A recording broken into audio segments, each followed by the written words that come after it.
23 मार्च 1931 हिंदुस्तान का वो काला दिन था जब भारत माता ने अपने 3 वीर सपूत खो दिए थे, भगत सिंह, राजगुरु और सुखदेव।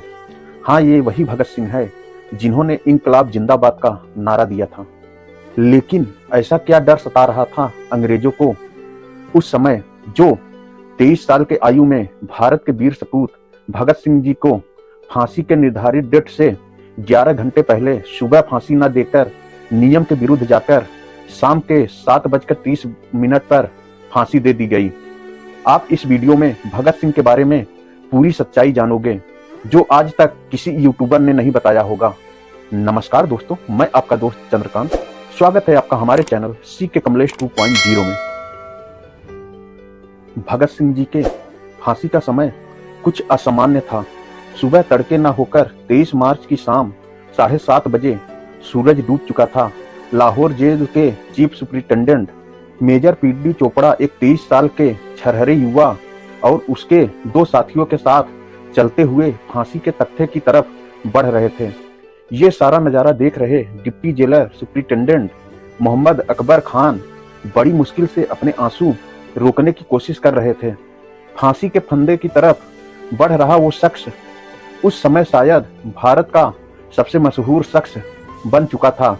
भगत सिंह के साथ साथ उनके 2 और साथी सुखदेव और राजगुरु भी चल रहे थे।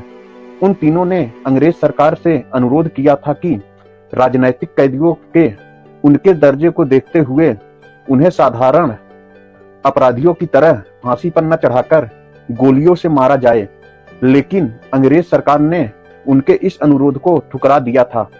भगत सिंह उन तीनों के बीचों बीच चल रहे थे।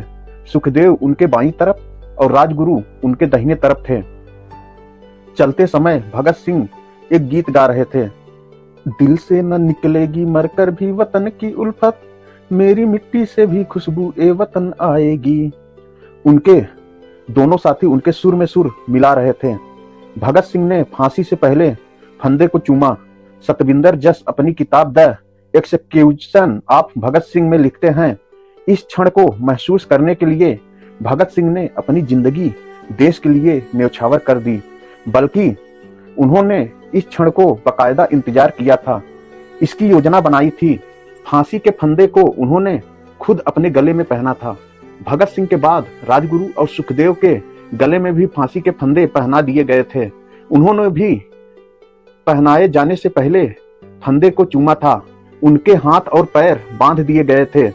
कुलदीप नैयर अपनी किताब without fear the life and trial of Bhagat Singh में लिखते हैं, जल्लाद ने पूछा था कौन सबसे पहले जाएगा। सुखदेव ने जवाब दिया था, मैं सबसे पहले जाऊंगा। जल्लाद ने एक के बाद एक 3 बार फांसी का फंदा खींचा था। तीनों के शरीर बहुत देर तक फांसी के तख्ते से लटकते रहे थे। जल्लाद ने एक के बाद एक 3 बार फांसी का फंदा खींचा था। तीनों के शरीर बहुत देर तक फांसी के तख्ते पर लटकते रहे थे। इसके बाद वहां मौजूद डॉक्टरों ने उन्हें मृत घोषित कर दिया था। वहां मौजूद एक जेल अफसर इन युवा क्रांतिकारियों के साहस से इतना प्रभावित हुआ था कि उसने उनके मृत शरीर को पहचानने से इनकार कर दिया था। उसको तत्काल सस्पेंड कर दिया गया था। पहले योजना थी कि इन तीनों का अंतिम संस्कार जेल में ही किया जाएगा, लेकिन फिर सोचा गया कि उठते हुए धुएं को देखकर बाहर खड़ी भीड़ उत्तेजित हो जाएगी, इसलिए तय किया गया कि उनका अंतिम संस्कार सतलज के तट पर कसूर में किया जाएगा। रातों रात जेल के पिछवाड़े की दीवार तोड़ी गई। वहां से एक ट्रक को अंदर लाया गया। इन तीनों के भगत सिंह और उनके साथियों के पार्थिव शरीर को घसीटते हुए ले जाकर उन ट्रकों में फेंक दिया गया। मनमथनाथ गुप्त अपनी किताब history of Indian revolutionary movement में लिखते हैं, सतलज नदी के तट पर 2 पुजारी उन शवों का इंतजार कर रहे थे। उन तीनों के मृत शरीर को चिता पर रखकर आग लगा दी गई। जैसे ही भोर होने लगी, जलती चिता की आग बुझाकर आधे जले हुए शरीर को सतलज नदी में फेंक दिया गया। बाद में इस जगह की शिनाख्त चौकी नंबर 201 के रूप में हुई। जैसे ही पुलिस और पुजारी वहां से हटे, गांव वाले पानी के अंदर घुस गए। उन्होंने अधजले शरीर के टुकड़ों को पानी से निकाला और फिर ढंग से उनका अंतिम संस्कार किया। भगत सिंह और उनके साथियों को 24 मार्च को फांसी दी जानी थी, लेकिन उन्हें निर्धारित समय से 11 घंटे पहले फांसी पर लटका दिया गया। जैसे ही ये खबर फैली, भारतीय जनता में आक्रोश और सदमा छा गया। न्यूयॉर्क में डेली वर्कर अखबार ने इस फांसी को ब्रिटिश लेबर सरकार के सबसे खूनी काम की संज्ञा दी। महात्मा गांधी को, जो उन दिनों कराची की यात्रा पर थे, इन फांसियों के लिए परोक्ष रूप से जिम्मेदार ठहराया गया। सतविंदर सिंह जस लिखते हैं, जैसे ही गांधी जी की ट्रेन कराची स्टेशन पहुंची, प्रदर्शनकारियों ने उनके हाथ में विरोध जताने के लिए काले फूल पकड़ा दिए। उन पर आरोप लगे कि उन्होंने भारत के भविष्य के बारे में होने वाली बातचीत में लॉर्ड इरविन के सामने भगत सिंह को फांसी न दिए जाने की शर्त नहीं रखी। जवाहरलाल नेहरू ने जरूर इन फांसियों की कड़े शब्दों में निंदा की। श्री राम बख्शी अपनी किताब रिवॉल्यूशनरीज एंड द ब्रिटिश राज में लिखते हैं, मैं भगत सिंह जैसे शख्स के साहस और आत्म बलिदान की कद्र करता हूँ। भगत सिंह जैसा साहस बहुत दुर्लभ है। अगर वायसराय को हमसे ये उम्मीद है कि हम इस साहस की तारीफ नहीं करेंगे, तो उनको बहुत बड़ी गलतफहमी है। उनको अपने दिल से पूछना चाहिए कि उन्होंने क्या किया होता अगर भगत सिंह अंग्रेज होते और उन्होंने इंग्लैंड के लिए ये कदम उठाया होता। 20वीं सदी के पहले दशक में अंग्रेजों के खिलाफ बगावत की आग पूरे देश में फैल चुकी थी। भगत सिंह के चाचा अजीत सिंह और पिता किशन सिंह दोनों गदर पार्टी के सदस्य थे। 28 सितंबर 1907 जिस दिन भगत सिंह का जन्म हुआ, उसी दिन उनके पिता और चाचा अंग्रेजों की जेल से छूटे। पहले भगत सिंह का नाम भगन लाल रखा गया था। सन 1923 में उन्होंने लाहौर के नेशनल कॉलेज में दाखिला लिया। पढ़ाई में वो अच्छे थे। उनको उर्दू, हिंदी, गुरमुखी, अंग्रेजी और संस्कृत भाषाओं पर महारत हासिल थी। सन 1924 में उन पर शादी करने के लिए परिवार वालों का दबाव बढ़ने लगा। माता पिता को मनाने में नाकाम होने के बाद भगत सिंह ने लाहौर का अपना घर छोड़ दिया और कानपुर आ गए। वहां उन्होंने मशहूर स्वतंत्रता सेनानी गणेश शंकर विद्यार्थी के साप्ताहिक अखबार प्रताप में काम किया। उस अखबार में वो बलवंत के नाम से लेख लिखा करते थे। कानपुर में उनकी मुलाकात दूसरे स्वतंत्रता सेनानियों बटुकेश्वर दत्त, शिव शर्मा और बीके सिन्हा से हुई। अजय घोष ने अपनी किताब Bhagat Singh and his comrades में लिखा है कि मुझे भगत सिंह ने बटुकेश्वर दत्त से मिलवाया था। उस जमाने में लंबे और बहुत दुबले हुआ करते थे। उनके कपड़े पुराने धुराने होते थे और वो बहुत चुप रहा करते थे। वो एक गंवार लड़के जैसे दिखते थे। उनमें बिल्कुल भी आत्मविश्वास नहीं था। पहली नजर में वो मुझे बिल्कुल पसंद नहीं आए थे। उनके चले जाने के बाद मैंने ये बात बटुकेश्वर दत्त को बताई थी। वे आगे लिखते हैं, 2 सालों के अंदर भगत सिंह की शख्सियत में जबरदस्त बदलाव आया था। वे बहुत अच्छे वक्ता बन गए थे। वो इतनी ताकत, जुनून और ईमानदारी के साथ बोलते थे कि लोग उनकी मुरीद हुए बिना नहीं रह सकते थे। सन 1924 में वो हिंदुस्तान रिपब्लिकन एसोसिएशन के सदस्य बन गए थे। चंद्रशेखर आजाद उनके कर्ता धर्ता थे और भगत सिंह उनके बहुत नजदीक आ गए थे। सन 1927 में ककोरी कांड के सिलसिले में भगत सिंह को पहली बार गिरफ्तार किया गया था। दरअसल उन्होंने इस घटना के समर्थन में अपना नाम बदलकर विद्रोही नाम से एक लेख लिखा था। लाहौर में दशहरे के मेले में बम विस्फोट का आरोप भी उन पर लगाया गया था। बाद में अच्छे व्यवहार के कारण उन्हें जेल से रिहा कर दिया गया था। उसी साल जब साइमन कमीशन भारत आया तो लाला लाजपत राय ने उनका जोरदार विरोध किया। विरोध प्रदर्शन के दौरान एसपी जे स्कॉट ने भीड़ पर लाठीचार्ज करने का आदेश दिया। उसने दूर से लाला लाजपत राय को देख लिया।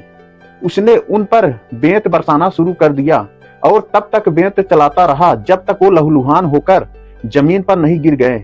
बेहोश होने से पहले उन्होंने चिल्लाकर कहा था, हमारे ऊपर चलाई गई हर लाठी ब्रिटिश साम्राज्य के ताबूत में ठोकी गई कील साबित होगी। जवाहरलाल नेहरू ने पुलिस के इस काम की निंदा करते हुए इसे एक राष्ट्रीय शर्म बताया था। 17 नवंबर को लाला लाजपत राय का निधन हो गया। 10 दिसंबर 1928 को देश भर के क्रांतिकारियों की लाहौर में बैठक हुई, जिसकी अध्यक्षता भगवती चरण ओहरा की पत्नी दुर्गा देवी ने की। इसी बैठक में तय हुआ कि लाला जी की मौत का बदला लिया जाएगा। भगत सिंह और उनके साथी दुनिया को बताना चाहते थे कि भारत लाला जी की मौत को चुपचाप सहन नहीं करेगा। तय हुआ कि भगत सिंह, सुखदेव, चंद्रशेखर आजाद और जयगोपाल एसपी स्कॉट को मारने के अभियान में भाग लेंगे। 2 दिन पहले यानी 15 दिसंबर को क्रांतिकारियों ने उस जगह का दौरा किया जहां उन्हें स्कॉट को मारना था।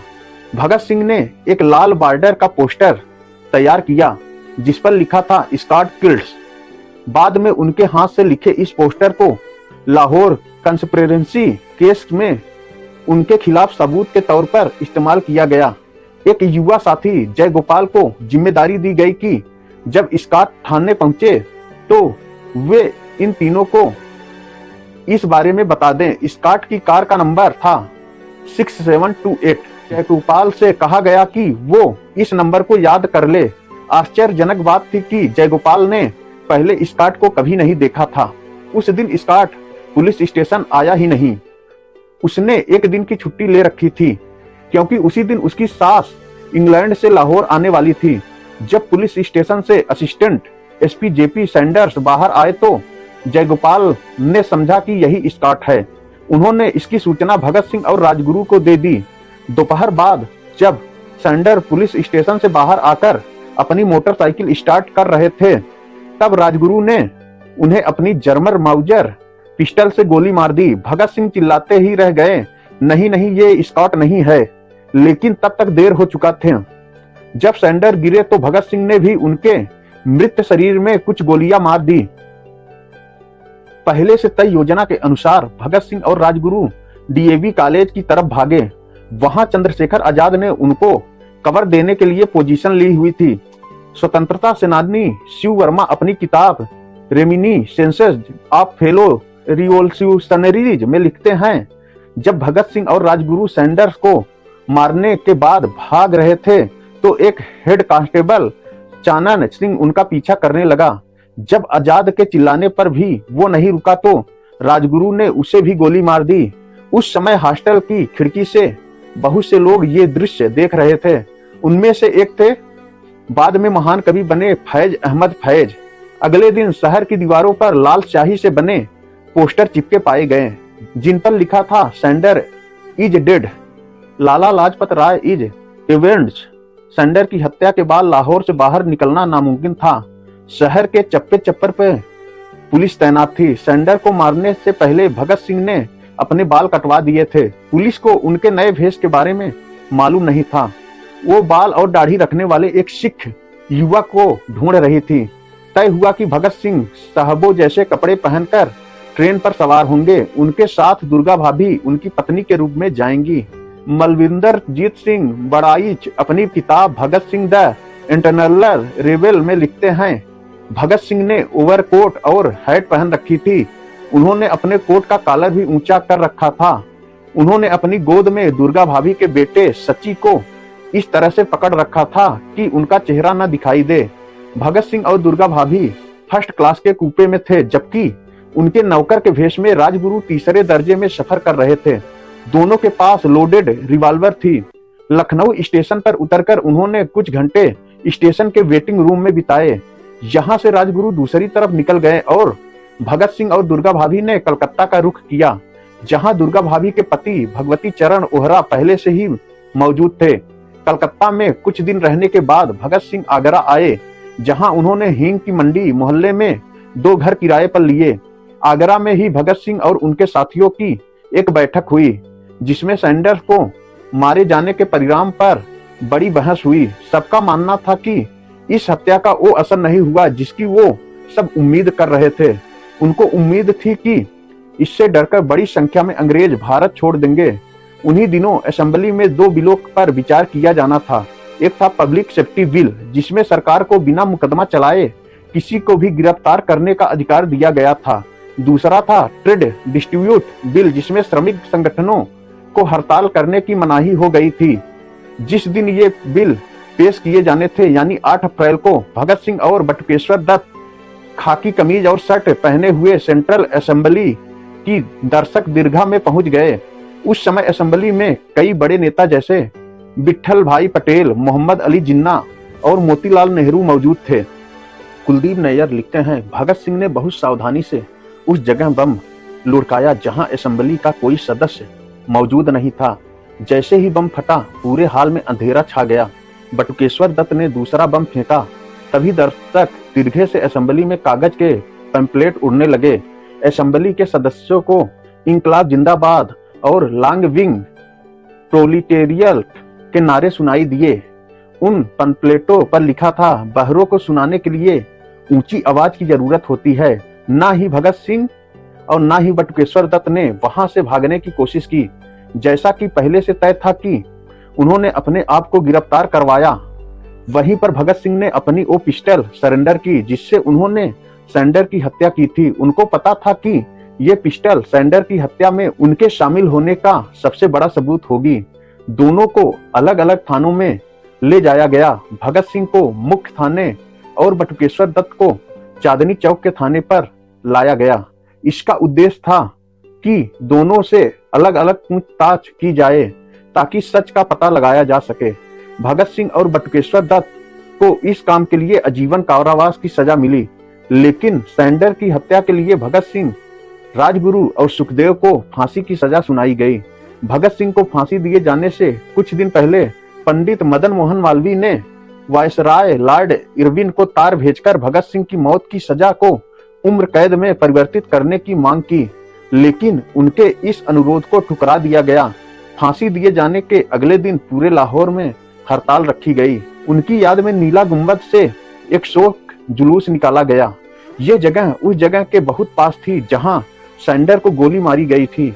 हजारों हिंदू, मुस्लिम और सिख 3 मील लंबे जुलूस का हिस्सा बने। पुरुषों ने अपनी बाह में काली पट्टी बांध रखी थी, जबकि महिलाओं ने विरोध स्वरूप काली साड़ी पहन रखी थी। माल से गुजरकर पूरा जुलूस अनारकली बाजार के बीचों बीच रुक गया।